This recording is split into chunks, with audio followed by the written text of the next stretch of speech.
ગાયત્રી મંત્ર કરવાનો અધિકાર દરેકને છે। શાસ્ત્રમાં એક વાત કહેવામાં આવી છે કે સ્ત્રી પુરુષ, સ્ત્રીનો સંગ, કે સ્ત્રીએ આ ના કરવું કે સ્ત્રીએ તે ના કરવું, એટલે આપણે એ વાતને એવી બાંધી દીધી કે સ્ત્રીથી પૂજા ના થાય, સ્ત્રીથી મંદિરમાં ના જવાય, સ્ત્રીથી મંત્ર ના થાય। એ સમયની વ્યવસ્થાને ધ્યાનમાં રાખીને કે એ સમયમાં સ્ત્રીઓ પાસે એટલો સમય રહેતો જ નહોતો કે અલગ બેસીને પૂજા કરી શકે, અલગ બેસીને ભક્તિ કરી શકે, કે સાધના કે તપસ્યા કરી શકે। તપસ્યાની વાત આવે છે તો ભગવાન શ્રી કૃષ્ણના પત્ની કાલિંદીજીએ પણ તપસ્યા કરી છે। તપસ્યાની વાત આવે છે તો ભગવતી માં પાર્વતીએ પણ તપસ્યા કરી છે।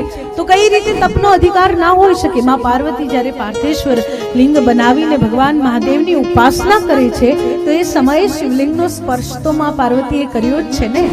સ્પર્શ કર્યા વગર કઈ રીતે શિવલિંગ બની જાય?